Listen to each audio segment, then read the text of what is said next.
Amidst the inexplicable agony, terror, anguish, desperation, and fear, we became absolutely certain that you were coming home to us alive.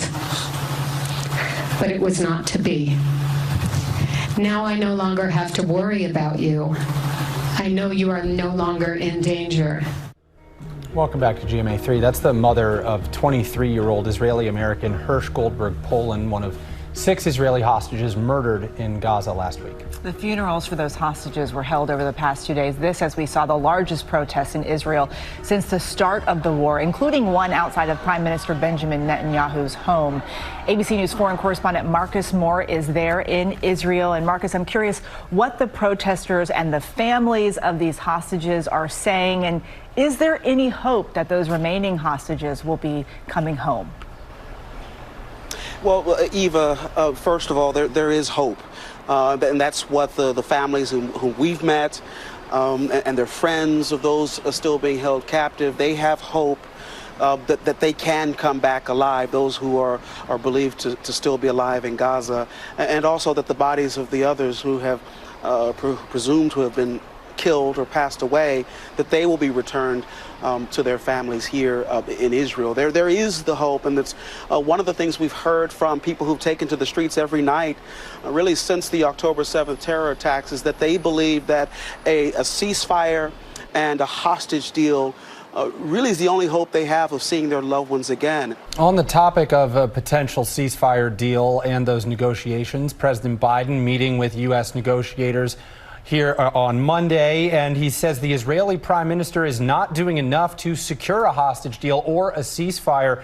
And where do the prospects for such a deal stand right now, Marcus? Well, Will, we heard from Prime Minister Netanyahu, who responded to the sentiment that the belief that he's not doing enough to secure a deal, and he was defiant.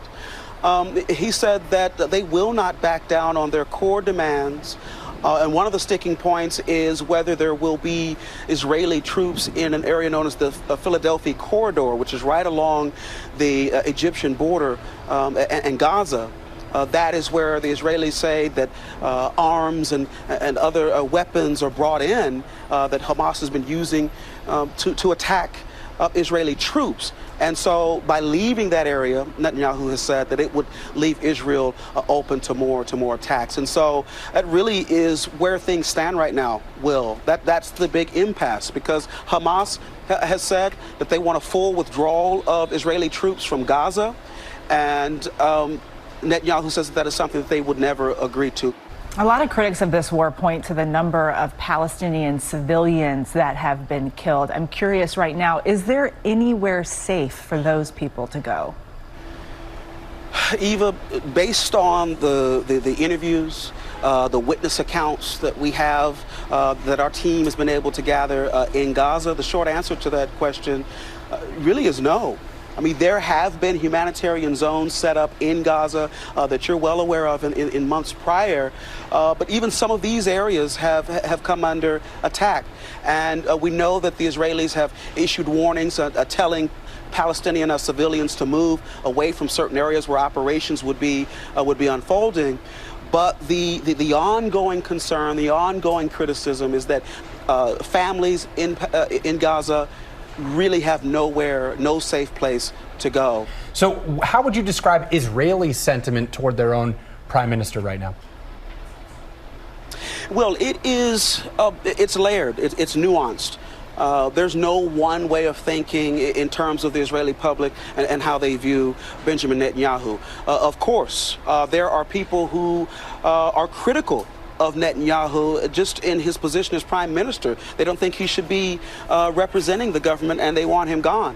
And at the same time, they want a ceasefire deal. And then you have others who don't necessarily disagree with Netanyahu as the prime minister, although they have an issue with how he's been handling the war, and they want a hostage agreement.